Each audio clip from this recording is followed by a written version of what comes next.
Hey team, Richard Tubb here with another episode of TubbTalk, the podcast for IT consultants. Now, on this show, we pride ourselves on shining a light on the people and the businesses who are rocking and shaking the MSP world, helping you, our dear listeners, to know first about the next big thing. Well, my guest today is part of a cybersecurity business for MSPs that has been sweeping North America with incredible feedback from the raving fans it has created. Dray Agha manages operations for the UK side of the cybersecurity phenom Huntress. Now, Huntress have taken the MSP industry by storm with their proactive approach to providing cybersecurity support to managed service providers and with their open and transparent culture. Dray, welcome to TubbTalk. Hey, Richard. Thank you for having me. It's good to see you. Now, I've got to say, for long-time listeners to this show, they normally hear me say, I'm at home in the studio, garage in Newcastle upon Tyne. We are not in Newcastle upon Tyne. We are all the way across the water in Amsterdam, the Netherlands. And you and I are at Exchange EMEA 2023, which is a big managed service provider event. So there's MSPs from all across Europe and further afield who are here. I saw you speak earlier on. You were on the big stage talking a little bit about Huntress, and I said, I've got to interview that guy. So thanks for joining us. How are you finding Amsterdam? No, it's lovely. Amsterdam, I described it earlier. It's like somebody took England, but made it look a lot nicer. And I love being at Exchange. Yeah, you'll always see me talking. It's shutting me up. That's actually the real challenge. But no, I'm happy. I love talking about cybersecurity, and I'm very happy to make it on your podcast. Excellent. Well, looking forward to speaking to you. So I guess we should jump straight in by saying, we've got a global audience for this show. Many of our listeners around the world, but many listeners will be in UK and Europe as well. Perhaps never heard of Huntress. So you've made a big splash in North America. So give us an overview who Huntress are and how you help MSPs. For sure. So Huntress is there to stop you getting hacked by the hackers for your devices that can get hacked. It's relatively simple, but most people don't know Huntress because of that. Most people know Huntress because of two things. One is my colleague, John Hammond. John Hammond is a very famous YouTuber for cybersecurity. He's very handsome and very polite. It's a nightmare because it's just, enviable. And the other thing people know Huntress for is that we're often at the scene of the crime when there are big 0 days, big vulnerabilities, big exploits, and we're there reversing it and getting information to the community. But we don't actually sell any of that. Oh. What we sell is a handful of security agents that will go either on a Windows, Mac, or into your Microsoft 365 environment that will protect and then reject any attacks that hackers are trying to put out there. We also offer security awareness training, and to be frank, I like our security awareness training because it's quick and it's not as boring as the others. I want to jump in with something. So many of our listeners will be familiar with perhaps the concept of a NOC, a network operations center, a team that looks after things in the background. Many of our listeners may have even taken the plunge and perhaps outsourced their help desk to a third party to help them, to free up their resources, concentrate on what they do well. Would you categorize Huntress as a SOC, a security operations center? Yep, so we are a textbook SOC.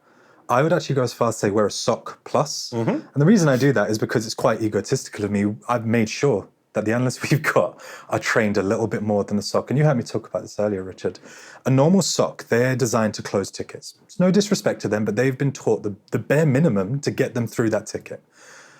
We do things differently here. We've made sure that all our analysts are digitally forensically trained. We've made sure they know how to reverse malware, that they understand how to use reports and investigation theory to produce something for a reader that is actually useful. So yes, we are a SOC, but I would say we're a SOC plus. SOC plus. SOC plus. I like that. It's probably trademarked by somebody though. Well, we'll dig into a little bit more about what that means but fundamentally, as I understand it, Huntress are partnering up with MSPs, to provide them with security, not just guidance, but proactive security. You're also there if, or should I say when, it hits the fan and there's a breach. Perhaps we'll dig into that a little bit further. But we alluded to the fact you've got a wonderful reputation in North America. Clearly, you're in Europe now. Eagle-eared listeners will hear you don't have a North American accent. You've got a lovely King's English accent there. So, what are Huntress's plans for the UK? And you're heading up the UK, arm of the Security Operations Centre. Tell us what the plans are for the UK. For sure. So, we need to start really with Huntress has always been quite global. So the UK has existed for lots of time. The Huntress UK arm has existed for the last 3 years, as has our our Australia, New Zealand offering. What we're trying to do now is previously we've had UK analysts just to follow the sun. So what that means is no one in the SOC is having to stay up till 2 a.m. Right. They can work good hours, and if you have analysts working good hours, they'll do good quality work. We now want a slice of the pie when it comes to cybersecurity in the UK, and it's been too long because they did Australia first, and I took that personally. So Huntress are finally going to expand in the UK. What we hope to see in 12 to 36 months is, to be frank, us getting boots on the ground. We don't just want to be an American company that comes in and sort of enforces this American way of American folks. Nothing wrong with my American colleagues, but we want to have authenticity and we want to have community. I'm arguably, one of the main reasons I'm here is because we actually care about the people that we work for and work with. So, yep, you can expect us to be at more booths, at more conferences, but you also should expect us to be picking up the phone, trying to have a conversation. Most of the time, the people calling you aren't going to be trying to sell stuff. They're going to try and talk and learn and listen. Yeah, that makes a lot of sense. We'll go a bit further into Huntress shortly, but I want to know about your own journey as well. You and I were chatting a little bit. I believe that, like me, did you start your career off on as a lowly help desk person? As help desk, yeah. Tell us more about that then. So I was 14 years old, and I'd always been quite handy with the computer because I used to use a lot of LimeWire, which downloaded sometimes music, sometimes malware. Dubious software. Incredibly. And my dad was really good. He said, look, I can see that you're passionate. As long as you can fix this so that your mum never finds out, you can keep doing it. And my mum doesn't know this, so this is the first time she's going to be hearing this. So I got really good at just knowing how to just undo and do, and it was great. So my first job was at 14, and I was the help desk for a lovely lady who ran a scarf company, and they used materials from a particular community in sub-Saharan Africa. It was a real good mission that she was on. But she couldn't do IT for the life of her, and so she used to pay me, I think it was $5 a day. I was getting absolutely robbed to manage her Microsoft access and just generally be there as a help desk. I started there. I kind of continued doing IT, continued doing junior sysadmin. And I had a boss who said, hey, you can go and do really great things. You just need to stay dedicated and actually put some of your own work in. He's like, go and learn. Because I used to bother him and say, teach me this, teach me that. And I grew up at a time where I think the internet was just getting good at giving you answers. Yeah. And so those two combined to mean that I just sailed through. I did junior sysadmin, network engineering, junior security, incident response. Incident response burnt me out a bit. It was a little bit before COVID, so traveling and going on site, it was tiring. It kind of ruins families and relationships because you're never around. Yeah. And so I had enough of that, but I still wanted to make a difference. I made a difference at help desk. I made a difference as junior. I made a difference at every stage. And I reached out to Huntress because of Exchange back in spring 2021. They really saved my butt with their blog. Exchange in North America? Yeah, so Microsoft Exchange. Microsoft Exchange of vulnerabilities of I think they were called Proxy Shell. Yeah. Back in spring 2021, and it was a Microsoft blog. It was a Huntress blog. It was a Huntress blog that I was working a case of Exchange, and it was a Huntress blog that got me through that. And I thought, wow, they gave that to me for free. Or this was, super unredacted. They just gave it. And so, I always kept an eye out for them, and then I put a feeler out. And from the first time I spoke to my boss, Max Rogers, I knew this was the place I wanted to be because everybody's just so nice. I'm probably the meanest person there. If you're the meanest person there, then you must be an incredibly nice bunch of people because I've seen you work in the room talking to people today, my friend. You get on with people really, really well. I find it two things I want to pick up on there. The first one is, you talked about LimeWire and things. I've interviewed some of the top people in cybersecurity on this podcast. Nearly all of them start off from a position of demolishing stuff.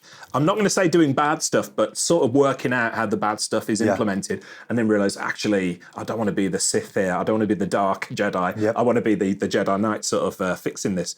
And the other thing I want to pick up on that you said was about the stress that goes with cybersecurity professionals. Man alive, I've been on the road the past few weeks and speaking to people in the cybersecurity industry, and I'm quite outspoken about my own mental health challenges. Cybersecurity, holy cow, people are getting burnt out, run into the ground. So when you said, you said that you treat the staff are treated really well.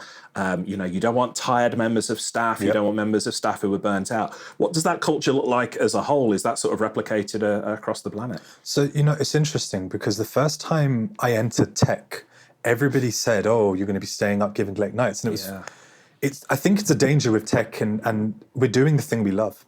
but the thing we love doesn't love us back. Yeah. And the thing that you and I do at 2 a.m. when we're 14 isn't the same thing we can do at 2 a.m. when we've got commitments, responsibilities, family. And cybersecurity is especially dangerous because there's always something new. There's always a new vulnerability. There's always something dire.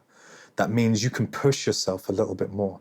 And I can't speak, I've worked for lots of companies and their cultures vary. Where I'm at now, my boss will message me and tell me to get offline. Yeah.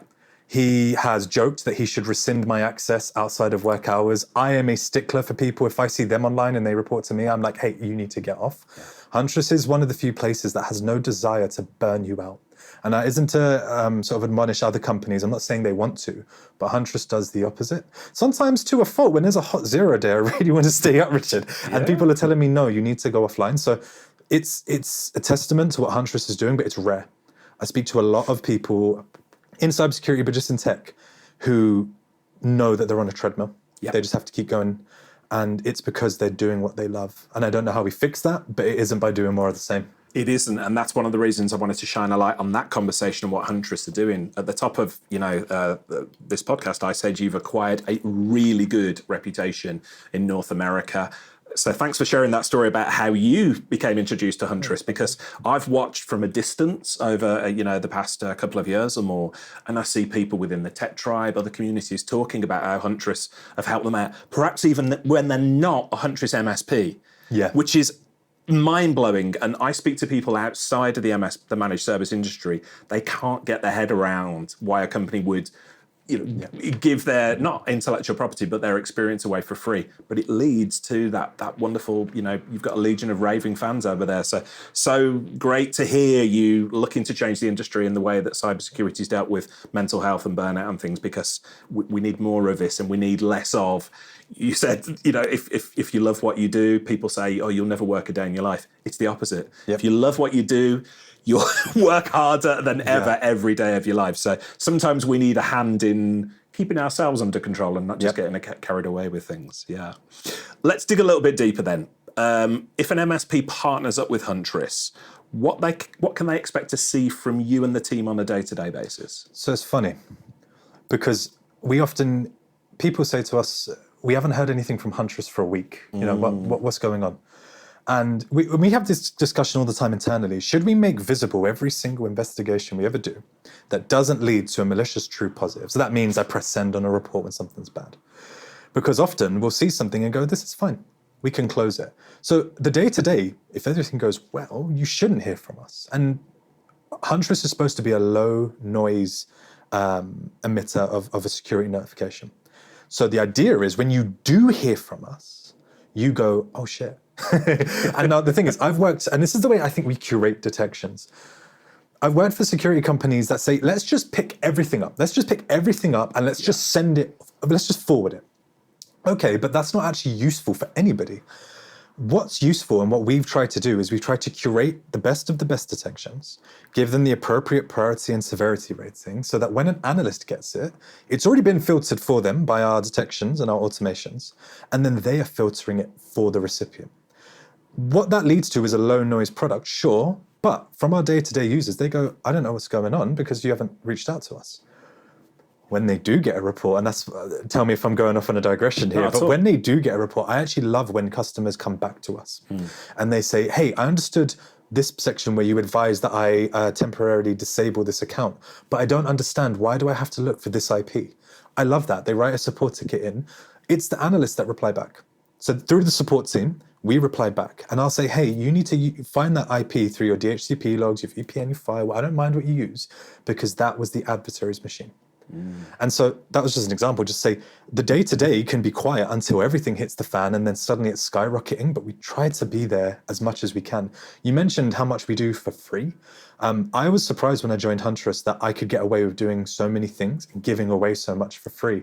A lot of us came from incident response. So when things hit the fan and it isn't an everyday event, it's an extraordinary event, we can actually help our partners in ways that, again, it's not saying that competitors don't, but we've just got such a crucible of knowledge. It's silly not to pour out and give that to our community when things hit the fan. Yeah, we'll talk about it a little bit later perhaps, but you've got things like the product labs. I was sat on one with Kyle, and I think it was John and the team. Mind-blowing. This is where you just jump on a community call and share how some of the exploits are actually put together, as well as talking a bit about the product and things. But you've got a real good foothold in the community and giving. And I think it warms my heart actually that I see, Huntress are leading the way, but the whole cybersecurity industry is getting much more open and realizing, hey, if we share this, we're going to depower the bad guys and sort of help people as a whole. Something you said as well, I've got to pick up on this. You said, Huntress MSPs get in touch and go, we've not heard from you.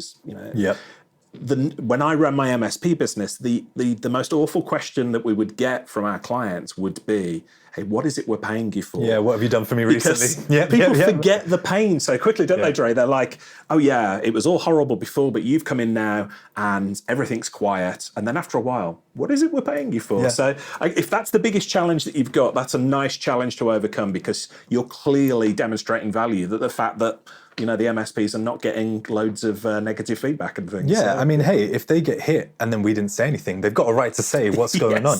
But what I often point people to as well is saying, hey, just because you're not getting security detections, you pointed to our product labs. We've got a whole bunch of free resources that they can go and engage with in the meantime. So something I flippantly have said to a couple partners, I said, well, I've got a Windows hardening guide right there that you can go and use. So if you've got some free time, because I've not sent you any security reports, why don't you go and do that? And then suddenly, Richard, they don't need, they're like, actually, I'm actually busy, got something here with my Cisco router. But no, I appreciate it though, because I've worked for different companies. There are some people, and we were talking about this earlier, there are some companies, and maybe they're the minority, who aren't out looking for their clients' interests. Clients get burned. And when they get burned, they ask you hard questions. There was one, so I worked for an MSSP, and they said, hey, the client said, we need to be able to break this contract at any time. And I wasn't a salesperson, but I was just on the call. And I was like, I'd love to just give me a why. And they said, well, we had a previous provider and they went radio silent on us after like a couple months, but we still had to pay them. And it was that, it wasn't that they didn't trust us. It was that someone had burned them. And again, those companies are in the minority and they're in the past, but I totally respect when somebody wants to have more visibility.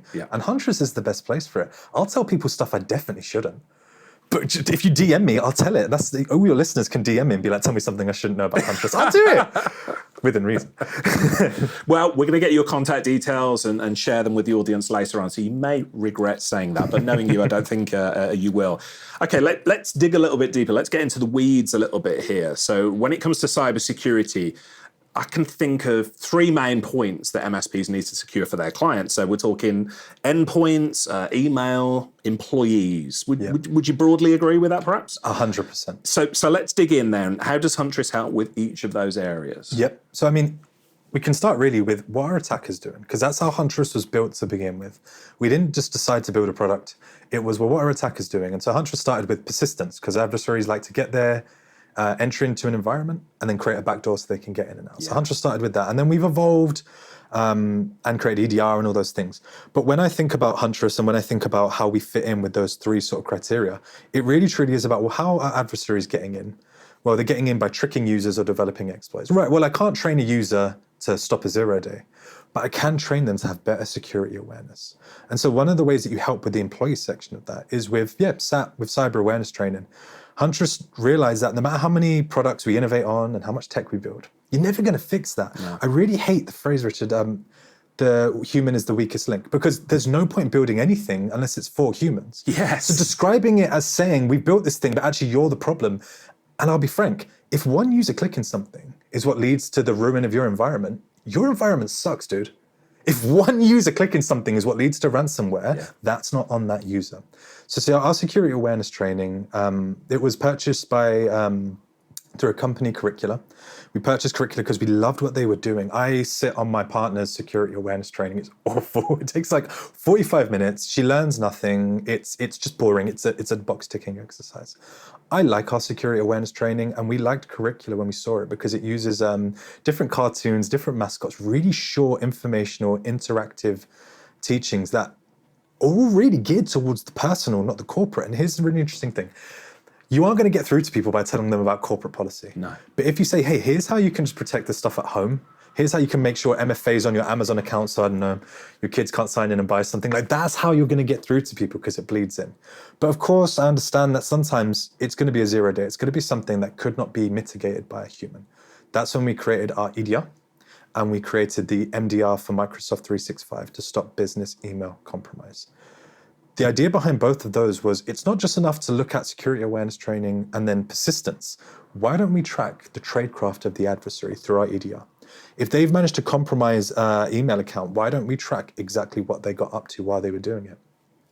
Different security companies ascribe to different philosophies of should it be network telemetry process. We've kind of gone down the process route, but we're open to more. So network traffic is something, I have a network background. I'm hugely excited for that. That's where I want to go next, because that's how, when you start getting layered security telemetry, when you can start offering even more detections, even better insight, that's when you start getting into this defense in depth kind of conversation.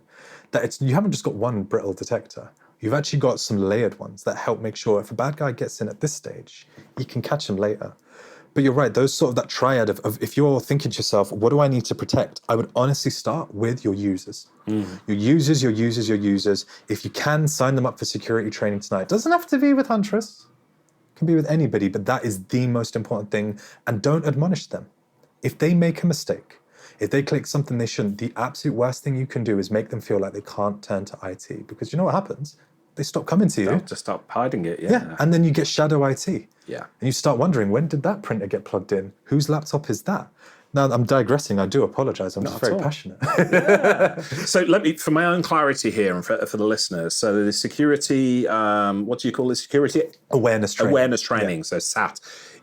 Is that included in the Huntress package? So it's at no additional cost sort of thing? Yeah, so Huntress doesn't really sell. So we do have different product lines. We don't really want folks to buy individual SKUs, right? That's not what we want. Understandably, things happen. You maybe got a legacy tech stack or a stack debt that you've got to work through. The idea behind that triad is, as we're kind of trying to allude to here, that's going to keep you super safe. If you can get this sort of holy trinity of security, and we see that we have conversations all the time with folks who are like, hey, I don't want the business email compromise because, I've only got X amount of users. And it's hard to have that conversation with folks because they don't know what, you don't know what you're missing. And then something happens and you're like, I wish you would have installed me because then we could have helped. But I totally get that folks want to buy individual stuff. I would say we offer so many things through trial. And you can always extend your trial. I don't know how many days it is now. I think we reduced it to 14. But if the Huntress product, if you like us because you know our energy and our vibe is good, but you're doing the product and you're like, guys, I'm just not seeing it. Reach out, have a conversation. There are lots of places that will let you trial, but they delineate. So the trial will come up on the security analysts in some competitors and it will say, hey, there's a trial, give it special attention. Right. We don't delineate. We don't delineate for a whole host of reasons, but I never want folks to feel like they get the A team for their trial and then they have a B team once they've signed the contract. Oh, man, you've just hit upon something that's such a big challenge in our industry. And I'm glad you've been really open about it, calling attention to it, because I speak to so many MSPs. And this is no knock on any individual vendor, but I think everybody listening to this has had the experience where they've got all of the love in the world of a salesperson at a vendor. And then as soon as the contract is signed, they're like, yeah, where are they? Stony silence. Yeah. And it's like, well, you've done your job, moved on to the next one. So thank you for sharing the background on that, because that's really, and I know you didn't mean to not to denigrate anyone, but that's a differentiator, I would have said. So interesting and it's no disrespect to our competitors. Some of them are doing wonderful things in the space. And I think what Huntress does is the care, but also we're making sure price makes sense for all of that care. So when we offer 3 products, we're not trying to stack money on money on money to take it home. Actually, we're trying to keep as much of it as low cost to get it out there. I mean, our MDR for Microsoft 365 is so new. From a selfish point of view, I want more telemetry so we can get better. I'm not a money person, so I'm like, give it away for free. I don't care. I just want more data. Yeah, that makes a lot of sense. Dre, do you prefer, and your colleagues, do you prefer the term SOC, Security Operations Center, or I've heard some refer to it as a managed security platform? What's it? Do you know, it's so, right, we've had a big internal conversation, and I'm going to call it a renaissance, actually, because we had to rediscover what a SOC was, because prior to that, our department is threat operations, right? Because it's a security threat and we're operating with it. And we had to kind of rediscover, because we kept getting people saying, so you're a SOC? And we'd be like, well, yeah, but we're threat operations. Yeah. And where I was in a SOC. The term SOC monkey, I don't know if your listeners will be familiar with that, but it's essentially someone that just gets a ticket in, presses it, they're there for 10 years. I've heard of a knock monkey, but I guess it applies across the board, yeah. A ticket monkey. A ticket monkey. Yeah. And again, like I don't actually hold that view. I think you can be a professional SOC analyst all your life. But there is a sort of stigma that goes along with that. And people have come up with all kinds of clever terms. XDR, MDR, they do a lot of that. I think what it came down to for us was realizing we don't have to go by the industry definitions. As long as we're authentically doing something, that's why I said to you, we're a SOC plus. And that was what our problem was. It wasn't that we said, oh, we're not doing enough to be a SOC. It was like, we do so much more than a SOC. And so then fitting that in with conversation of managed security platform, I see the SOC as a important component, maybe the most important component of the security platform. But actually, we offer a whole host of other things that are actually go on without me, which is shocking to me. I know I don't really like things to happen unless I've seen them. But one example I just want to point to is, so a lot of our blogs are written and then edited by the experts. Yes. And so our Mac OS stuff is done by Stuart Ashburner, who's huge in the Mac OS world. But like, that's part of our security platform. Those blogs, I know it's sometimes silly to think of it that way, but it really truly is. Because often he's saying, hey, I'm actually just giving you the research that went back into the product. So the thing that you're getting anyway. On top of that, so we try to offer as much as we can through those community things. And I see those as part of the security platform. But there are also things that are very techie. So, oh goodness, someone just slammed a door. That's how excited they were about. Was that a canal boat outside that's just crashed into the building? It could have been a cyclist without a helmet. So part of our security platform would be things that are kind of almost hands-off for an analyst, but huge for our partners. So things to do with assisted remediations. And that's what I'm coming back to SOC Plus. I can advise after a particular intrusion that a reader deletes certain files. And maybe I can even write the PowerShell for them that helps them copy paste it. But actually, nobody wants to do that. What you want to do is put that in a little text box that the reader can then press, I accept that that's going to be deleted, and you do it for them. That to me is all part of this security platform, and that's the managed part is so important. I know there's MDR and MEDR and XDR. I don't really care about any of that.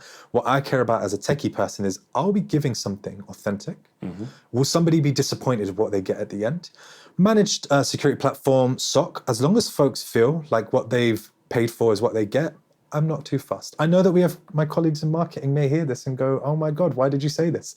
But that's the benefit of being someone that isn't beholden to marketing terms. Exactly. And Tracy's going to come after you maybe with a baseball bat or something from Tracy from Huntress sales there. I think, and again, it's a digression, but something I find refreshing is, unfortunately, I'm a bit of a loudmouth. And what I find refreshing at Huntress is positive intent is always recognized. Yes. I've worked in places where they actually restrain creativity, and tech folks were weird. We do weird stuff, but we mean well. And Huntress is one of the few places I found that actually embraces that weirdness. And if, for argument's sake, someone's not comfortable with telling their boss we're a managed security platform, we're not going to say, hey, you need to call us that. We're going to go, man, it's whatever works for you. Yeah. And that is in our culture. I love that. Within our team, Team Tubb, we've got a policy of, or a culture of, always assume positive intent. I love that. So it's very, very similar from that perspective. It's like, and you know, if you make a mistake, don't worry about it. It's like, we'll tell you how you can do it better next time, but you know, don't worry about it. So. And that's a leadership. I mean, it needs to come from the top, right? I mean, especially with remote work. I don't know if you found this, but Slack, the way some people write, you can be like, oh my goodness, I didn't realize they were upset with me. But what you just said there, assume a positive intent, is huge for a remote culture in tech. Other places, they can talk more often, but what we do is sometimes so heads down. Yeah. And you have to assume that person is trying to do their best and is actually probably wanting the best for you and with you. They're not working against you. Something you said as well, I just want to pick up on it. You talked about giving away the information via blogs and things. I followed that exact model when I ran my managed service provider business, and my competitors at the time, we're going back a little bit now, I was one of the first bloggers in the industry, and my competitors thought I was absolutely cray-cray because they're like, why are you giving away the secret sauce? Yeah. I said, no, it just makes the industry as a whole better and that. So again, I just want to give a shout out for that. And for anybody listening, go and check out the Huntress blog to see what Dray is talking about here. They give away a lot of great information. So SOC, managed security platform, doesn't matter. I'm a big advocate, an outspoken advocate for outsourcing in the MSP industry. We speak to our clients as MSPs and we say, hey, you focus on your business and give us the responsibility for the IT. I think lots of MSPs listening perhaps familiar with outsourcing their NOC, Network Operations Center, the patching, the remote monitoring, that type of thing. They might even be familiar with partnering up with somebody for their help desk. It's a scary proposition, but I think fewer MSPs are actually familiar with, we don't have to do all the cybersecurity ourselves. We can partner with somebody who lives and breathes this. And Dray, I've got to say, it's got to be clear to anybody listening to this, you live and breathe this stuff. You do. So I'm really intrigued. What type of MSPs are you finding who are partnering with you for their SOC, managed security platform? Why are they taking this step? So I want to pick up on that word partnership. That is who we're getting. We're getting folks who want to enter a partnership. So the way that it was described to me when Huntress was kind of being sold to me in the interview stage, and I thought, whatever. And then it actually ended up being true. We really are just a puzzle piece that's being added on. Yeah. Rather than folks being like, I don't want to think about this, go and take it away, here you go, outsourced. It's much that tech folks know what they don't know. We're one of the few people who kind of have the curse of knowledge that we're like, oh my God, I know so much, but I know so little at the same time. So we often partner with people who are so incredible, like Tom Lawrence, like he's just ridiculously intelligent, right? Awesome guy. And he knows more than me. But Tom is like, I've got other things to do and I know stuff, but I may not know it as quick as those guys over there who spend all their time doing security stuff. So he's one of the kind of people who, and I mean, Tom is the person, but he's the kind of person that we end up getting at Huntress, folks who know a lot, but want to focus on their stuff. And actually, what I enjoy about those people is they can hold a conversation with us because they're not just trying to get it off their plate. Yeah. Tom is, and I don't want to just gush about Tom, but Tom has reached out on so many things where he's been like, I want to know more. And you're like, hey, was it a bad report? He's like, no, I want to know for me. That's huge. That is huge. And it makes me hugely proud of what we are doing at Huntress, that those are the kind of partners we get. I've worked for companies where all they want is for security to be somebody else's headache. They abdicate responsibility for it. Yeah, and the problem is when it's your network, you don't get that luxury. Yeah. And to anybody who's sitting there thinking, yeah, but I'd rather outsource it and get it out. That's fine. Outsourcing it isn't the issue. The issue is what responsibility do you want to take and what responsibility would you like them to take? Like really have that conversation. Another conversation I encourage people to have is ask them where they have analysts. Now, you don't have to be conscientious of their employment practices, but hey, do you want people who are employed all around the world to make sure that someone signing in at 9 a.m. in Perth is fresh, to make sure that if your company's based in the UK, that they're good to go overnight? Or do you want somebody who's got personnel who are going to stay up till 2, 3 in the morning? Yeah, fueled by Red Bull and right. And it's like a meme at this point, right? That you don't have to partner with those kind of folks. SOCs used to do that. They used to do that, and they used to present a facade that everything was based in sort of the UK and the US, and actually they outsourced it and they exploited workers in other countries in Southeast Asia and South Asia. And I want to be really clear here. Some companies do that because they're doing it for exploitation. And other companies do it because there is incredible talent in India, in Bangladesh, in Pakistan, and the Philippines. Yeah. And what I really want to call out here, because I've had this, Richard, just because somebody has outsourced or has part of their security operations center in a country that you may have initially 10, 20 years ago had a bad reputation of, circle back. Ask them, hey, do you have any reputable security researchers? There are incredible security researchers in Indonesia, Philippines, India. And so when you're outsourcing, be smart, but be smart. Actually look at who they've got. That's so important to me. Yeah. I know that was a digression again. I do apologize. No need for apologies. And again, I'll pick up on a point. It's not the same, but it's similar. We were at the vanguard. My MSP was at the vanguard of outsourcing to the NOC. It was fairly unheard of. It blows my mind, just as a side point, Dray, that we speak to clients as MSPs about outsourcing, which is essentially what it is, whether you want to call it. And I know that name has negative connotations.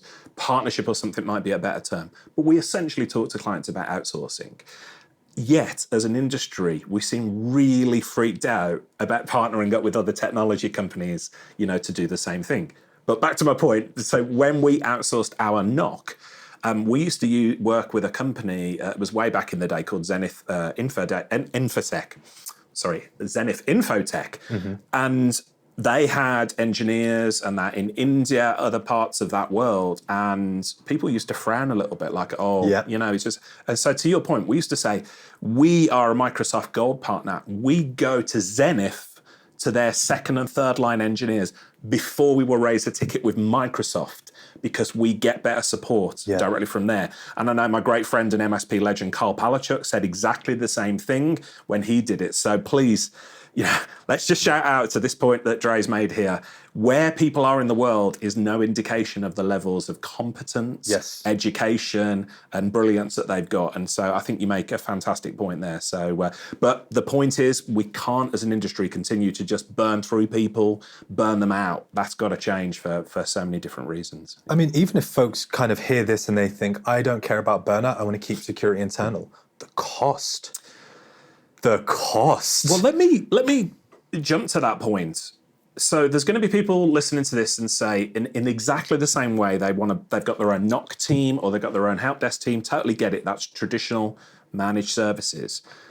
For me, if I was running an MSP again today, and I'm not, because it's incredibly hard work with all respect to our listeners, there's no way I would try to build the cybersecurity functions internally. Of course, every IT professional, everybody who works on your help desk, in your NOC, has got to have really strong cybersecurity skills. But to be able to respond and to keep up to date with what is going on, we're not even talking 0 day anymore, are we? We're talking super, fast exploits and things.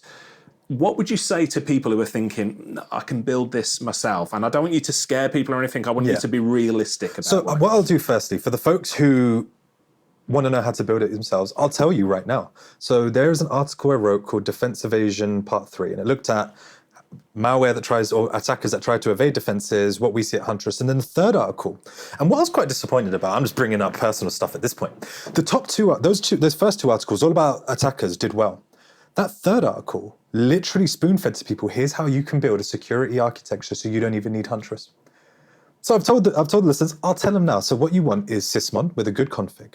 You want to use Windows Event Forwarding and Windows Event Collector. That will kind of take all those sysmon logs across all your Windows machines, centralize them. From that, you can use any of the different, you can use Splunk, Elasticsearch, OpenSearch is the free one now. And then you come up with really curated Elasticsearches / detections or whatever you're using there. And then you pay somebody who's quite knowledgeable to respond to those. Now that sounds easy. It doesn't sound easy. Well, I mean, it sounds, relatively. Yeah, it sounds easy because we won't be doing it. But if you want to build your own security sort of, I suppose, engine, and you don't want to pay, that's what you go and do. Go and do that. That will get you somewhere. What I would advise is, because I understand it, I am a control freak. Everything I do, I need to do it. It needs to be done by me. Relinquishing control is hard, and when cybersecurity is so inflammatory, you're worried you're going to do, your client has smiled and shook your hand, not Huntress's. And I get that. I'm not saying specifically about outsourcing to Huntress or not, but what I would say is, if you trust your security partner, and that's good enough for you, that's also for your partner, and we take that seriously. The juice isn't worth the squeeze, man. Yeah. The juice isn't worth the squeeze. When it comes to internalizing your own security, the salaries are ridiculous. And that's because it's a hugely competitive environment, right?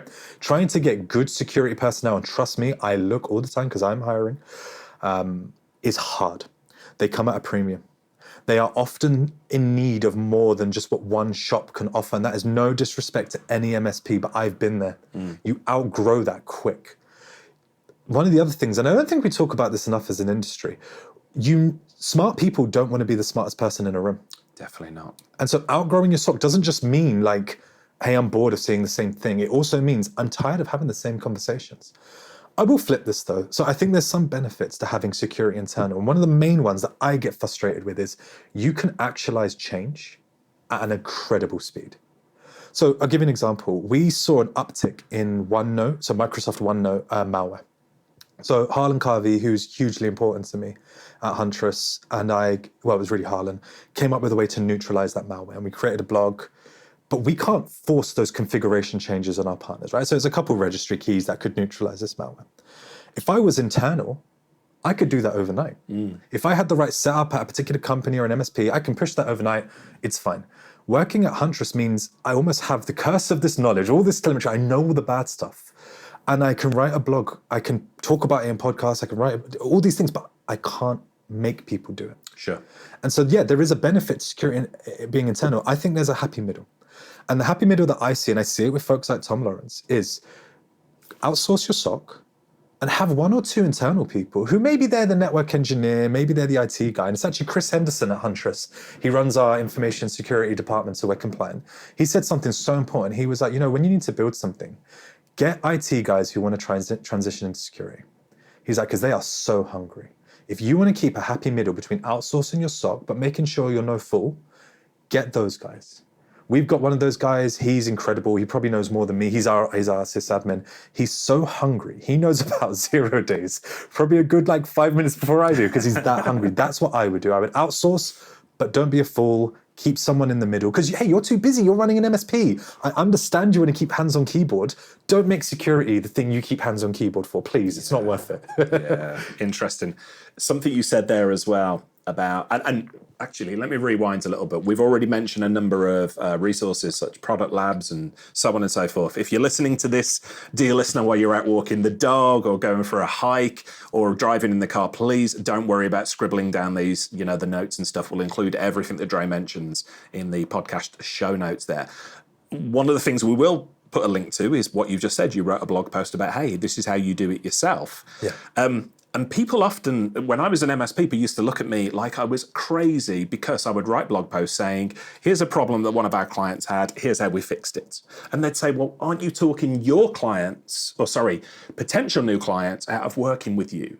And my experience was always the same as yours, Dray, where people looked at it and go, well, it's really good that that knowledge is all there, but we can't be bothered doing it ourselves. And I'm being a little bit facetious, but for anybody listening to this who's worried about giving away too much information, go and look at the Huntress blog. Go and look at companies similar to Huntress who give this information away, because actually giving it away doesn't mean that people aren't still going to pay you for your expertise. So, I just wanted to throw that out there. But who is behind the Huntress SOC? So you've talked about the people, but what type of qualifications do you and your colleagues have? Where are they located? Tell us a bit more. Sure. So we've got personnel, sort of, again, 24/7, so we have to have people all over the world. So we have them in Australia, specifically East Coast Australia, so Sydney, sort of Central Australia, Darwin, and then Perth.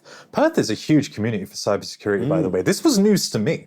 I only knew Perth as like a mining town, and they've got the ballet school there, or the West Australian Performing Arts School. Apparently, cybersecurity is popping in Perth. Then we have folks in the UK. So, they're everywhere. So we have folk in Wales, London, Norfolk. Where else have we got? Oh, me. I'm in Reading or Berkshire. You listeners, you can come and find me. You probably don't want to talk to me. And then we have loads of folks in the US across sort of all the coasts and central Canada. But what I want to sort of is put out there is where folks will work will also affect your relationship with the type of telemetry you see, with the clients that you see. So we always make sure that wherever Huntress is, we've always got a representative. So someone for sales, someone for marketing, someone that makes sure a partner doesn't put a ticket in at their 9 a.m. and not hear back at their 5 p.m. We don't want that. I've been there. It's not a nice experience to feel like you're chopped liver compared to another region. So Huntress is, and they actually do care. They really make sure that the experience a regional sort of community member gets doesn't feel regional.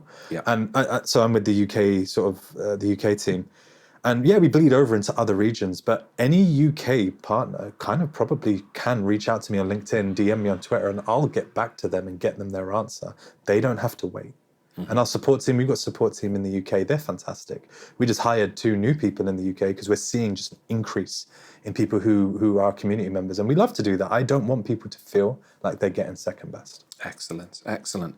Question that springs to mind, I get lots of MSPs getting in touch with me saying, hey, we need to do some penetration testing for a client. I know it's only a small part of the jigsaw, but does Huntress offer pen testing as part of your service? So Huntress doesn't. And this is, so when my boss, Max Rogers, who's former FireEye, just clever guy, when he first got me into Huntress, and he sold me this trajectory.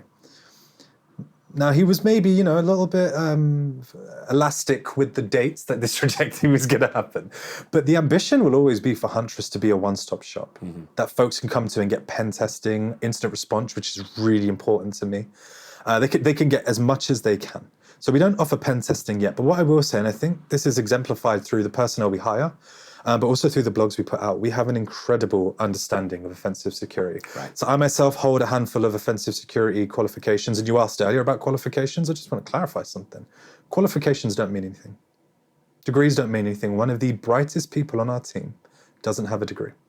The reason he doesn't have his degree is because he doesn't have any GCSEs. The reason he doesn't have any GCSEs is because he was dyslexic. But they didn't find out he was dyslexic and he was let down.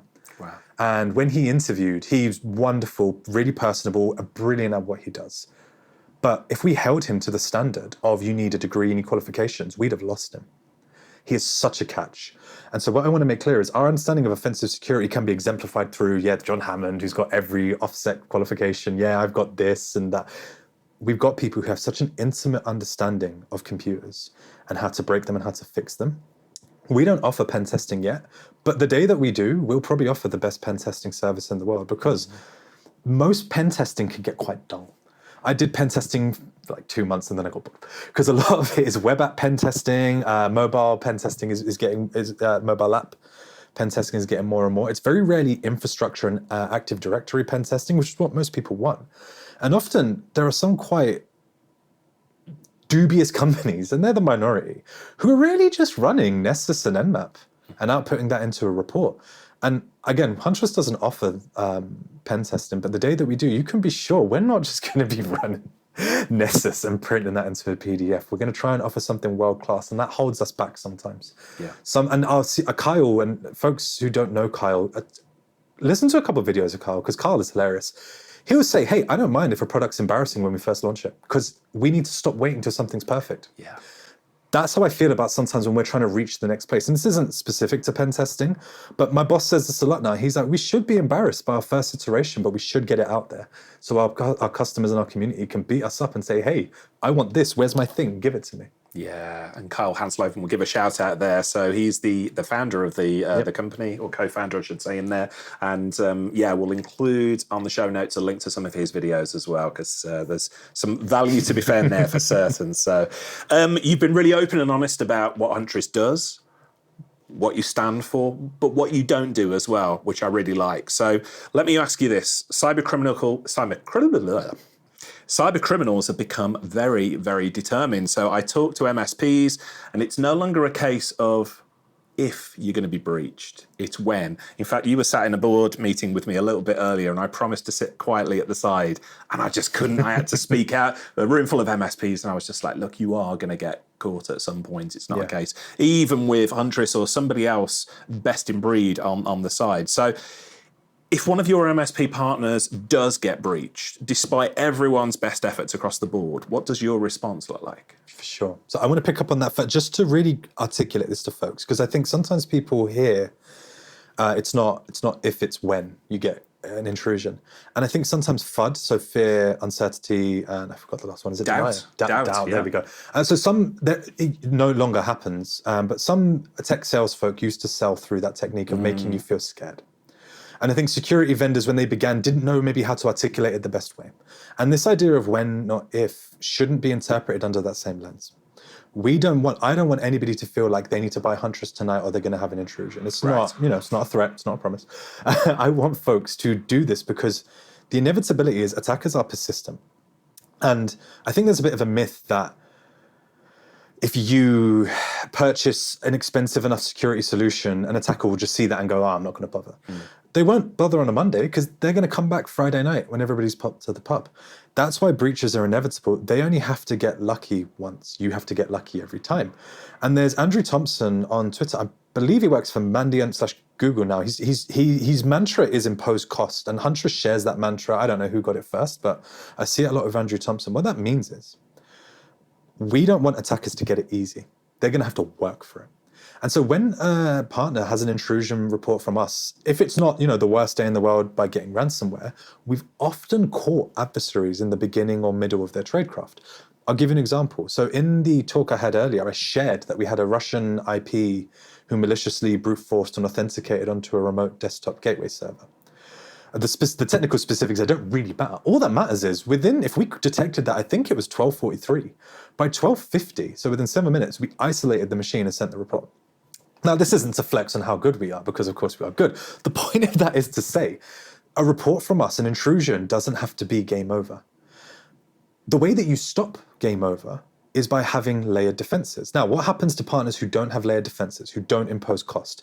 On the worst day of their lives, which is ransomware. And why is this the worst day of your life? Because this may lead to a business shutting event. It gets round amongst your clients. It ruins a reputation. And sometimes through no fault of your own, it can be the worst day of your life. Huntress doesn't tend to work with partners who kind of didn't ever help their own network, and so it led to that situation. Sometimes things happen. But more often than not, when things happen through fault of a partner or not, Huntress generally will be there to hold your hand. So we don't offer incident response. We don't offer recovery. But we employ a bunch of folks who used to do that, myself included.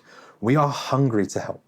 What often happens is when we've sent a report telling somebody, hey, it's the worst day of your business so far, it's ransomware, we don't just send that report and say, hey, good, have a great day. We'll send a critical notification. So we've just refined the technology for that to lead to a text or automated phone call. And I can't promise this because I know that there will be people above me that are like, don't promise a phone call. I'm not promising a phone call. But what I am saying is on the worst day of your business, Huntress isn't just going to send that report and leave you alone. We often will give you a call, send you an email, really persist and chase you up. We'll send you resources and documents. We'll send you to advised recovery and incident response partners. We don't get a kickback. There's no financial. We just trust them.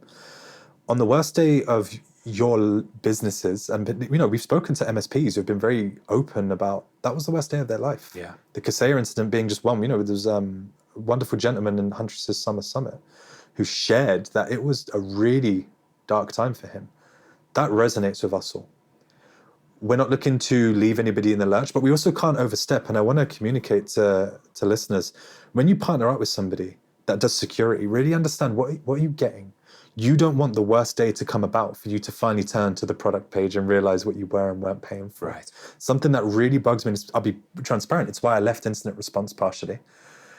There used to be tiered lists. And if you purchased the bronze tier as a customer, you got a certain level of service and so on and so forth to gold. What used to really hurt me is we'd have customers who'd purchased the bronze tier and I could fix it. I could sort that problem out.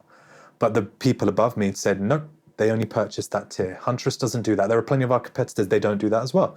Some that do, but we don't want folks to get to that point where we can't help them, our hands are tied because of money. Yeah. That's not what it should be about. We stay in our lane. Huntress is there to be a proactive solution. So try not to install us after the worst day, but we'll still help. We always get installed in environments that have been subject to big intrusions. And we'll always find one or two things and they go, how did you find that? And it's like, well, very, very good. But I want to just highlight that for most of the folk that we see, most of the reports that we send, I actually pulled the numbers the other day, 60% are of a rating of low, high, and critical severity. 60% are high. What that means is a report from us doesn't mean it's the worst day of your life. So I don't want anyone here to think, I've got Huntress, I'm going to, shit bricks when I get a critical report now. No, it's fine because it comes back to imposing cost. If you're doing all the right things, have you set up MFA? Have you made sure that there aren't any really easy super users on your computer that if somebody deploys credential dumping, they can get it? Are you making the most of what you pay for, by the way? So PIM and PAM, so that's basically just-in-time administration for Microsoft, so that you don't need your super users. So I've been guilty of this as an IT person. I'll just be domain admin all the time. It's just easier for me. We've got the technology now so that you can use just-in-time administration to say as your local prem, hey, escalate my privileges for this long and then bring it back down. Leverage those, understand it. If you see a technology that you're not too sure how to use, what I encourage you to do, write a support ticket into Huntress. Just because we don't manage it, as long as it's like vendor neutral, doesn't mean we won't create a blog post about it. Perfect example. We advise people when we send them MDR for Microsoft 365, so business email, compromise reports. Hey, if you don't have complex conditional access policies for this user identity, just all your users, enable them. So we would send that in as part of our report, and one or two community members got back and went, hey, do you guys have any recommendations for conditional access policies? And it hit us. We were like, why aren't we offering recommendations of conditional access policies? That's just an example of we're now going to do that. So when community members are worried about what's going to happen on the worst day, what's going to happen when it's on the medium day, ask us. If you're not with Huntress, I would really encourage you, go and ask your vendors, like, hey, what can I expect from you? Do you have any case studies? Do you have anybody in the community I could talk to? Really investigate those. I cannot emphasize this enough. The other thing I'll say is, please don't keep your disaster recovery plan on a computer. Print it off. That's what I'd say as well. That's Huntress neutral. That's free information. There you go. Just print it. I've been to way too many that says we have a plan. Where is it? It's on that encrypted drive right over there. Yeah, it's not going to get very far. What is a persistent foothold? Can you explain to me and our listeners? Yeah. So what I'll start with, and I think this ties in wonderfully, and I think is a testament to your storycraft, Richard. Attackers have to follow a certain flow. Right, and you can subscribe to different models. So one is, I think it was Lockheed Martin did the cyber kill chain of the different phases of an attack. That starts with the attacker, poking holes at your external perimeter, moving all the way to whatever their objective is. MITRE ATT&CK is a similar taxonomy that's a bit more detailed. I don't really mind, for the purposes of this conversation, what there's also others, what listeners want to think of. But what you have to recognize is partners, attackers have to follow this taxonomy. They have to follow these phases. Persistence is sort of in the middle. So the attacker has got in, so that's initial access, but they've not yet achieved their objective. That's impact if we're using MITRE ATT&CK language. Persistence is in the middle, where they've got in, but they want to get back in somehow. Maybe they are getting in and they're going to dwell for a little bit. Yeah. Maybe they're getting in and actually their intention is to never achieve anything in your environment because they're an initial access broker and they're going to sell this initial access to someone else. A lot of people don't realize this, but most ransomware groups aren't the people that get in your environment. It's someone else in the ecosystem, an initial access broker. When we see persistence, more often than not, it's actually through there's two veins I'll talk through. One is malware seeking persistence. That's quite mundane, and we blip that almost in a second.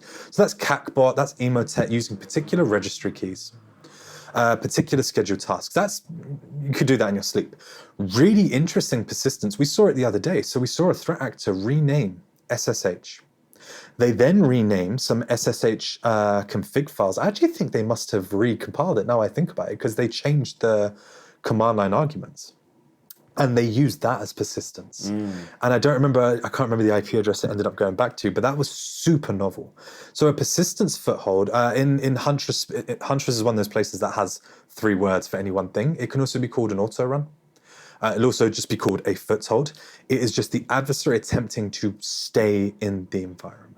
Right. That was Huntress's original offering. That was the 2014, 2015. That was all Huntress offered at that point in time. And that was because Kyle, Chris, and John, the co-founders, realized the huge gap in the market.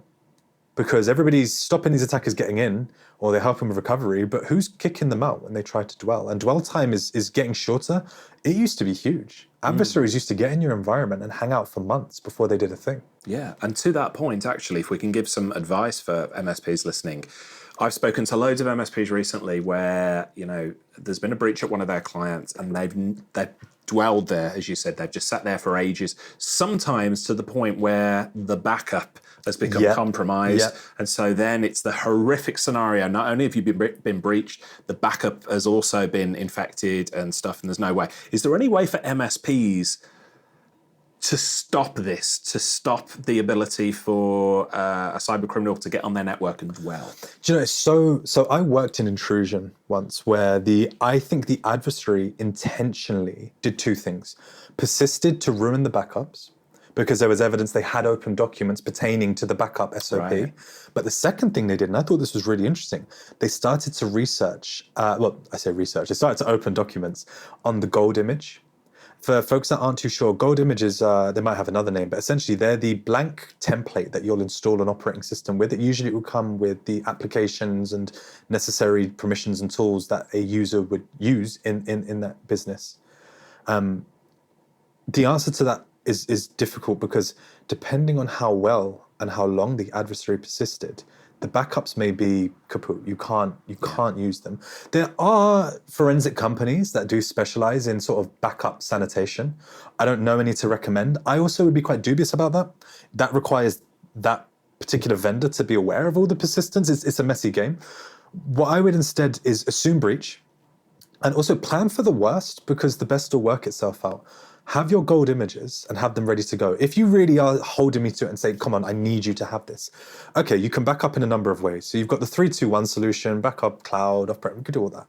The other thing that I don't really see folks doing, and I never really understood why, backups can often be done through just literal full disk image. Let's just back it up, snapshots through virtualization. But I'm seeing more and more folks just back up the files.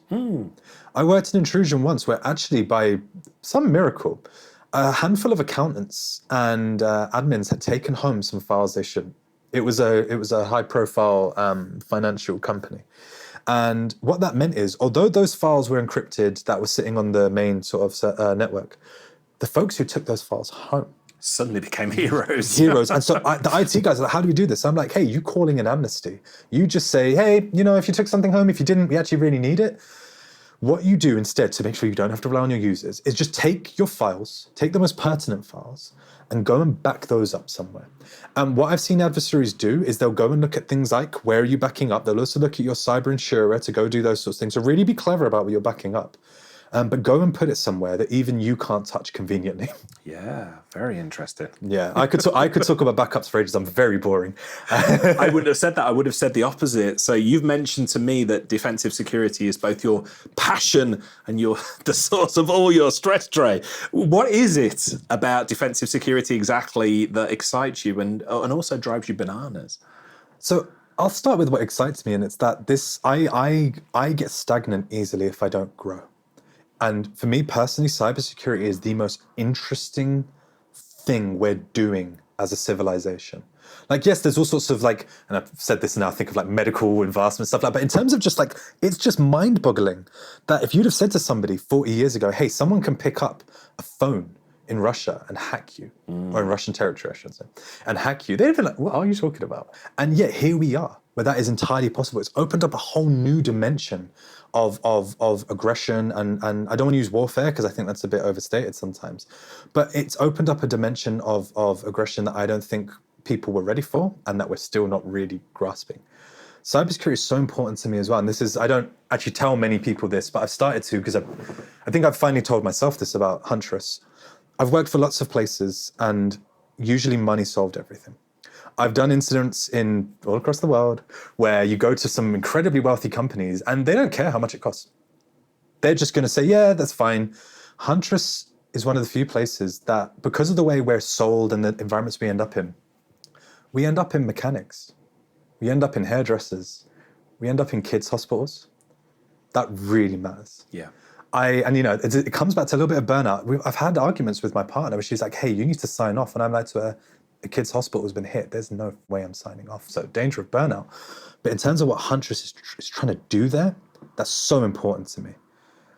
That's also a huge amount of stress, Richard. Definitely. Because it never stops. There's always a new 0 day. There's always something new to worry about. There's always going to be a new intrusion in a kid's hospital. And I found the antidote for my stress is twofold. One is actually to stop doing as much on the command line and with computers. So a lot of my job at this point now is actually more data science and documentation as the manager, but I still stay technical. But it's to abstract myself away. And the second thing, and it's connected, is to trust my team. Trust my team, trust the colleagues. Just because I'm staying up late, because I think I'm going to save the day and help, doesn't mean anything. It doesn't mean I'm going to. And I have to trust that my colleagues sitting in the West Coast and Australia, the East Coast as well, are going to take over and it's going to be just fine. But that's why it's a huge source of stress. The other source of stress to me is I hate snake oil. I'm hugely passionate about transparency. I'm always happy to say when we do and don't do something. I've worked intrusions and incidents, and I still see it now, where partners say, but I bought this thing with that vendor. Why aren't I protected? Or why did this all go wrong? It comes back to the tiered thing. And it's a huge source of stress for me, because how do I tell somebody on what could be the worst day, actually the thing you thought you've bought isn't it? It's hugely, yeah. But I think I've got on top of it by being a bit more honest with myself that I'm not as helpful as I think I am. Yeah. One of my mentors taught me many, many years ago, because I'm like you, I get very passionate. Why can't this change? And things. He taught me, he said, Richard, stop trying to boil the ocean. I like that. Yeah. Yeah. No, it's and true. you're doing a great thing, on this podcast and through your blogs and everything else. You're sharing wisdom with people, you're sharing insights, but not everybody is going to take that on board, and you can't take it on your own shoulders. Yep. That everybody's going to listen to it, because not everybody will listen. So, No, you're right on boiling the ocean. I mean, it's a community effort. Yeah. Individually we can't, but we can warm it up as a group. And it's exactly that. I remember what it was like when I was studying by myself, or when I was trying to figure out certain exploits by myself. This is years ago. And there wasn't as much of an internet community for those things. You had to know where to go. It's different now. You don't have to do these things by yourself. You can come to a Huntress event, you can go to any vendor's event probably, and say, hey, I'm not even with Huntress, but how are you guys doing this? We have this in some of our webinars, where someone will be like, yeah, I don't use Huntress, but I do want to stop this, and this. Our community answers for us. Yeah. That's what we've built, and it relieves it. It makes me feel a lot less stressed, knowing that actually there are incredibly passionate, useful people. I don't have to boil the ocean. Yeah. I couldn't agree more. This managed service industry is phenomenal from that perspective, where so-called competitors want to help each other to get ahead. It is one of the reasons why I love working in this industry. To that point, you've worked in the cybersecurity space for a good while now. What's the biggest change that you've seen over your time in this industry? That's such an important question. So I'm going to answer your question directly, and then I'm going to go on a digression. So the biggest change that I've seen is the inclusivity. I remember when you weren't elite unless you had certain qualifications or certain exploits to your name. If you didn't have a CVE, you couldn't enter certain conversations. That's changed. Employers are now aware that asking for a degree in comp sci probably isn't going to lead to getting a good cybersecurity person. That inclusivity is the biggest change I've seen, but it's not the most important change, or it's connected. The most important change I've seen is that inclusivity being welcomed to people from all backgrounds. I love the ladies of Huntress. We hire some incredible people that aren't just, and I've worked in companies where it was clear they wanted to hire people just to look good. They didn't want to have those people take leadership, feel a sense of fulfillment. Huntress is led by some of those powerful women of our industry. Jamie Levy, whose books taught me how to do digital forensics, leads our R&D department. And she is just so important and powerful, and she helps other young ladies feel, well, Jamie Levy's not a young lady, she's a wise lady, but she helps young ladies, and we've had them on our team who say the fact that you have women leading, that's so important. That isn't to say that other people from other backgrounds and communities aren't important, but like, I see firsthand the value in having our ladies, but I've also firsthand observed, and I was younger and I wish I would have said more things, people not give women the space they deserve in our community. And I was much younger, and I wish at the time I would have been like, hey, that's not right. But now I would. And fortunately, Huntress is the kind of place you don't have to worry about this. It's part of my interview questions. I say to folks, how do you feel about diversity, inclusion, and equality? And some people hear that and they roll their eyes. I don't. There's two reasons for that. One, I'm someone that comes from backgrounds myself. I want to make sure the person I work with isn't going to be a jerk. But the other thing is, hey, you're not going to enjoy this. Because we're all about that here. I've got my background on Zoom is all hackers are welcome, and it's a sort of Huntress rainbow background, and that's the testament to what we've got going on there. That is the most important change I've seen. And it's connected to that biggest of inclusivity for education, but of who people are accepting them. That's the most important. I love it. And we did a whole season on TubbTalk. We've tried our very best to shine a light on the most amazing women in tech, and there are some incredible women working in tech across all vendors, across all the managed service provider space. The really interesting thing that I picked up was, from speaking to so many of them, so many of these ladies work in cybersecurity, and I've asked them on air and off air, well, what is it you got into that? And they said, I love the challenge of it. I love the idea that I can be a hero to help people as well. Yeah. And, I love the pace of change. So again, the industry as a whole, not just managed services, but IT as a whole, I get told off for using this term male dominated, because it's, but it is, there is a lot more men work in IT than women, and we've got a problem with the perception of the industry. And we've got this vanguard of these incredible ladies coming to work, women in IT, young women with wisdom, as you say, all sorts. And it's like, brilliant. That's sending a new message to people. Yeah. Actually, IT isn't about boring middle-aged guys sitting tapping on keyboards. It's for everybody. So absolutely love that approach, and brilliant to hear that, Huntress are doing that and putting it at the center of their values as well. We're running out of time now. I know you've got a flight to catch back to the UK, so we definitely won't delay you from that one. Let's hear a little bit more about you if we can, Dray. I'm very intrigued, and I'm not the only one. What does Dray do when he's not protecting the MSP community? So I exert an extraordinary amount of self-control because I no longer sit at my computer. Good. I used to stay and I was constantly researching new defensive techniques, all of that. So I love cooking.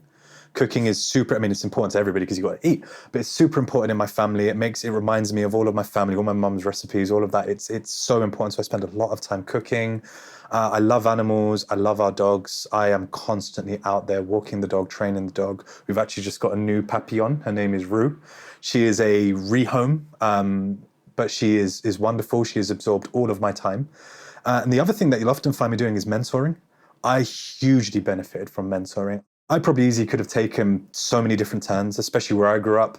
I had people who, for no reason, I wasn't special, I wasn't even grateful at the time, help me.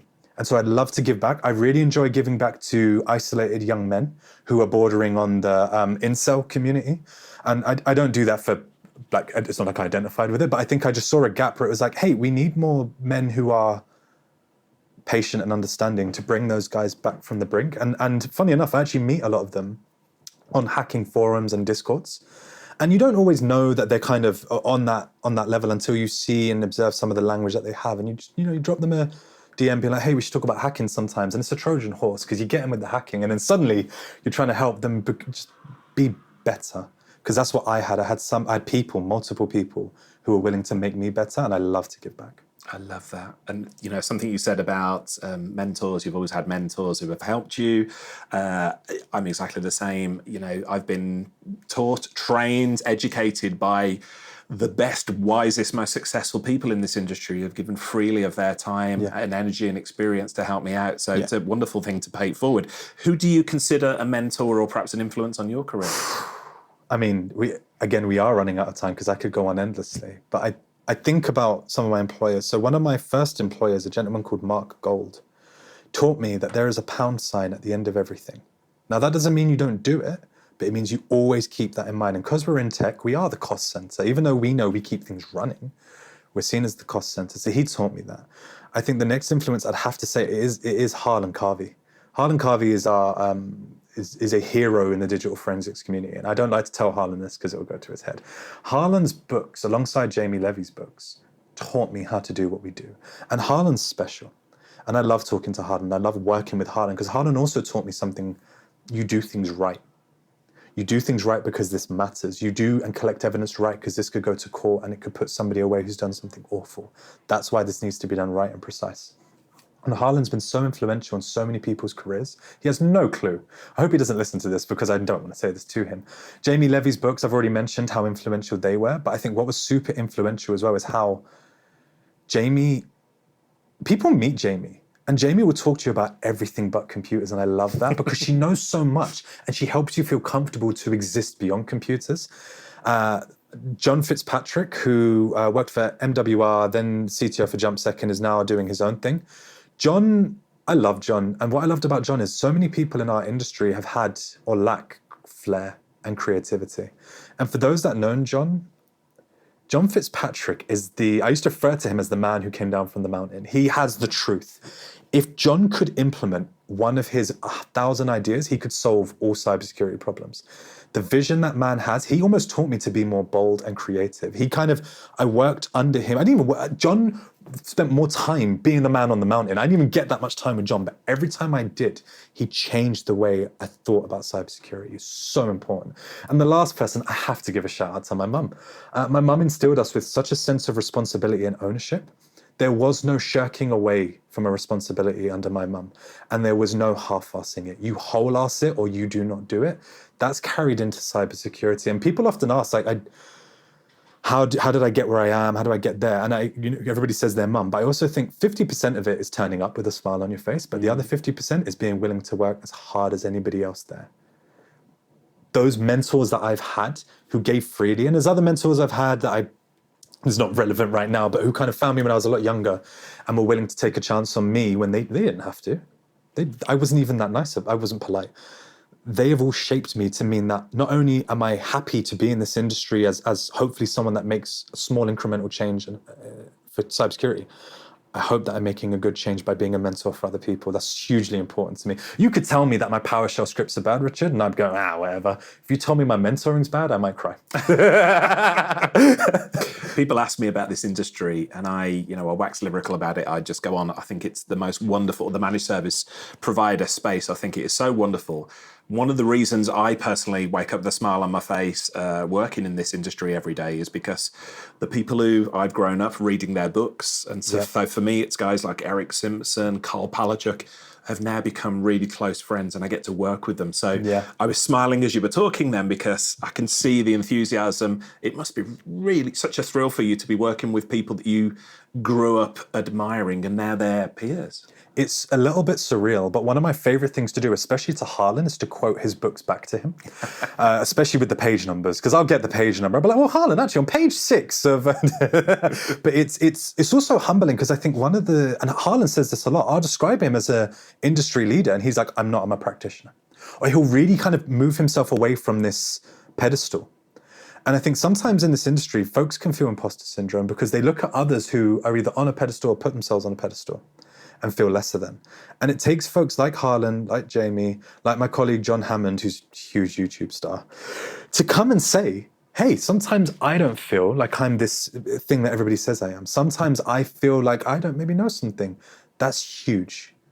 Yes, I have an ego, but sometimes even I doubt myself. And it's so humbling to hear someone like Harlan be like, hey man, I don't know. Yeah, I love that. One final question about cybersecurity, and then we'll let you get off to your very important flight back to the UK and to your lovely dog. How do you keep current with cybersecurity issues? Do you have any favourite resources or websites or podcasts that you can share with our listeners so they can... so Darknet Diaries has been a not-so-secret pleasure of mine. I love Darknet Diaries.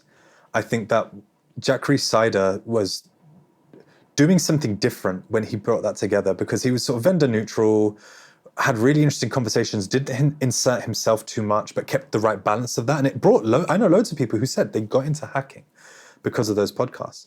The other things that I try to do is stay relevant with the research through any means necessary. So Twitter or x.com, readers don't put in 2 more X's. It's Twitter. It's Twitter. What's he going to do? Sue me? Yeah. He can't sue me. It's Twitter. Twitter is my number one, and still, even with the changes, resource. I know fewer and fewer people have moved on to other, like Macedonia. I can't comment on that, but Twitter has been my resource to go to link to other things. People will put out incredible research or like post 0 days on there. And like it isn't on anything else. They just posted it straight on Twitter or linked to like their own gist. Those are the sort of places that I end up going. But the other place that I think people underutilize is they don't make the most of open source intelligence or threat intelligence. Okay. So Grey Noise, they are, how do I refer to Grey Noise? They're like global network internet sensors, right? They track when particular activity is spiking and going down. They make a butt ton for free. They give so much away for free. Like, it's actually crazy. And if you're a power user, I think they offer an API. I think it's locked behind a student account, if I'm not mistaken. I could be wrong anyway. They're not a competitor, so I can gush about them. I think their CEO is Andrew Morris. Is that his name? It could be. I could be mixing up. It's definitely Andrew something. I think what they do is wonderful. I think everything they've got to share is wonderful. And that is where I've been increasingly going more and more to see upticks in trends for things that Huntress we don't see. Maybe we don't, we're not looking at gateway devices. Maybe we're not looking for these particular things. They are. Make the most of resources for free before you pay for them. And I'll ask you off air. I'll ask you to share those resources with us. And again, for the benefit of listeners, we'll include all of them in the show notes. It's something we pride ourselves on making sure those people are out walking the dog, driving in the car. Don't worry, we've got you back over on tubblog.co.uk. I guess I just want to find out, what do you think we can expect from Huntress over the next 12 to 36 months? Because this is a super fast-moving business, cybersecurity, managed services as a whole, but especially here in Europe. What do you think we can expect? For sure. So Huntress, one of the things I've enjoyed about Huntress is the autonomy that they're willing to extend to the regions. So the UK has just hired its first sort of regional sales director. What they've also done with that sales director is made sure it's a person of consequence. I mean that with kindness. They're not just going to be focused on sales. They're thinking about everything with the community. One of the things that we should expect to see in the UK is just like I was saying in the beginning, just us bothering people, not for sales, but just, hey, we want to know what's up. What do you want? What do you want from a UK Huntress? Yes, our product will not be stray from the main Huntress product, but our UK partners and our UK community are going to be just as important for how that product is influenced. In terms of global Huntress, so Huntress is, as everybody knows, a pre-IPO company. The executive team is gearing up. They're getting the war room ready for that. One of the things that's really interesting is a lot of folks hear that and think, oh, shoot, well, the minute Huntress gets sold, they're going to be ruined. Right. And a lot of people also don't believe the BS that executives have that say, we're in this for the long run. I speak to our executives a reasonable amount for someone at my sort of low level. And they espouse this view enough that they care. Their ego is tied up in this. And I mean that with positivity. They ain't selling this company and then getting out of here. This is everything to them. This community is too much for them. They can't just let it go. Maybe to the detriment. Maybe at some point they will be like, you need to go, dude. You need to go chill out. You should expect us, even with pre-IPO, to just get more money to have more cool stuff. We're not strapped for cash. We're going to keep iterating and having cool stuff, but it requires the community to tell us what they want. So the next thing coming will be network insights. So we've got process insights as part of our EDR. Network insights does exactly what it says on the tin. It's network telemetry. We're still working out, because as folks will know, network traffic tends to be a lot more verbose. We're still working out how much we want to bite off for our beta, but we're slowly releasing that. The other thing that we're going to see, and folks don't, I get this as well, folks are used to vendors that produce a lot of tools and toys for the end user. Huntress is actually busy creating tools and toys for me, for the analyst. Right. And so actually we're really iterating hard, and this is led by Patrick Sofo, PM, an engineering PM, with his team, on iterating what does the Huntress of the future look like? How can we give analysts the best tools possible? And what does that look like? I wish we could show people more, and I can't believe we don't. And I'm going to go back now and ask if we can. What Huntress looks like now for an analyst, what's it going to look like in the future, the near future? I'm so excited for that, because it means a power user like myself is going to have all the tools they want, but also some of our entry-level folk, we're going to hold their hand. We've got investigative guides, documents. We're going to really make sure that there's no asymmetry in the work given and the work received. And I'm hugely excited for that. Wow, Dray, this has been an absolute pleasure to talk to you, my friend. So thank you very much. Before we go, I guess that you have going to have made a load of raving new fans. Just listening to this, you're going to have a lot of people who are really curious about Huntress. And as we've already established, I first heard about you in the tech tribe going back, and people were raving about you, the MSPs within the community there. And I thought, who are these guys? I need to check them out. I've kept an eye on you over, the past few months and a couple of years or so. People who want to find out more about Huntress, where should they go? And if anybody wants to continue the conversation with you, Dray, where can they find you? Yeah, so I'll start with that, because that's sort of the less interesting one. You can reach out to me on any medium. So I'm Dray Agha. You can Google that. You can put it on Twitter. You can put it on LinkedIn. Just DM me. I'm pretty chill. Just ask me good questions. If you ask me a bad question, I'll answer it, but I'll tell you it's a bad question. For Huntress, it depends what you want to. If you are a super security person and you want to know more tech, I would suggest go to our Tradecraft Tuesdays. They're free webinars. We've got an archive of them. They're vendor agnostic. It's not about that. It's just about sharing cool stuff. If you're like, hey, I want to know more about the product. I don't feel like we've spoken about the product. Tell me more about the product. Sign up for a trial. When you sign up for a trial, there's no, we don't make you give you credit card details or anything like that. It's only for 14 to 21 days. What I'd suggest you do is do that. Give the product a go, put it through its ringer, come back to us and say, hey, I tried this. Why didn't I see this? Have that conversation with us. If you're like, I just kind of want to read more about Huntress, but I don't want to have to engage with that, have a look on our website, navigate to the sections that you want. The blogs will more often than not include tech information, but sometimes we include really down to earth, just simple stuff. Maybe we include stuff about, hey, here's how you can vet your next pen tester. Here's how you can begin to gear up for incident response plans. Our blogs aren't just geared towards that, but I will say that a lot of the time they are for techies.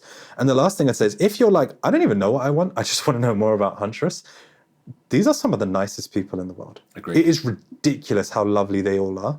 Reach out to any Huntress person you can. And all I ask is that you don't reach out to John Hammond, because he's so busy. You can reach out to him, and John's so nice, he will get back to you. But he's too busy to get back to me. Taking his time away from important stuff. Exactly, yeah. And he's got to reply to my messages before he replies. But you can reach out to me on Twitter, LinkedIn, any of that. If you're keen to break into the community, but you're not too sure, all I ask is when you come and ask me questions, bring your resume, bring your covering letter. It just helps me offer better answers. If you are keen to join Huntress, please note that wherever we have the location in the job posting, it is a hard rule. it's not me that chooses that. It's just we have to hire in certain locations because we need that for the time coverage. So if you're based in a country that we don't yet employ people in, I can't. You can DM me, we can get to know each other, but I won't be able to employ you yet. And I'm really sorry for that. Yeah. Dre, this has been a thrill. It's been an absolute pleasure getting to know you. I'm so sad we don't get to hang out in Amsterdam tonight. Well, listen, we got to come and do it another time. You're only up the road in Newcastle. It's only a handful of hours drive, right? I live in the south, but I actually love the north. I think the north is fantastic. The only reason I'm not up in the north is because all my family's in the south. Yeah. I spent time in the north. I spent time in Yorkshire and Otley. They've got a couple MSPs up in that area of the world. We're doing a little tour in the UK. We're going to come and see those. If the podcast doesn't come out by then, that's fine because we're going to keep doing it. Yeah, we're doing the Breeches and Brews tour. So you and I are going to spend a little bit of time going to some lovely breweries and distilleries on the road there. And Huntress have very kindly asked me to join the party on that. So, but by the time you listen to this, those events will probably be passed by. But as you said, there's big plans afoot for the UK here, so it's not going to be too. The budget's healthy, don't worry. We're gonna keep doing events. I've got the company card. We'll have as much pizza and alcohol as we can possibly get away with. But no, thank you, Richard. I've thoroughly enjoyed this. I've thoroughly enjoyed speaking with you, both on and off the microphone. It's been fantastic. Thank you. My pleasure, my friend. Thanks for gracing us with your presence. I appreciate it. Listeners, if you've enjoyed that podcast and you want to pick up on any of the show notes, any of the resources, links, anything else that Dre and I have mentioned, you can go to tublog.co.uk/Huntress and we'll include everything there. Thanks for joining us. I'll look forward to seeing you on the next TubbTalk, the podcast for IT consultants. Cheers. Hey folks, Richard here. Thanks for listening today. I know you've got a ton of options for who you listen to nowadays, so I really appreciate your support. Do you have any feedback on this episode? Ideas for future guests? Tweet me at Tubblog using the hashtag TubbTalk. I respond to every tweet and really appreciate your feedback.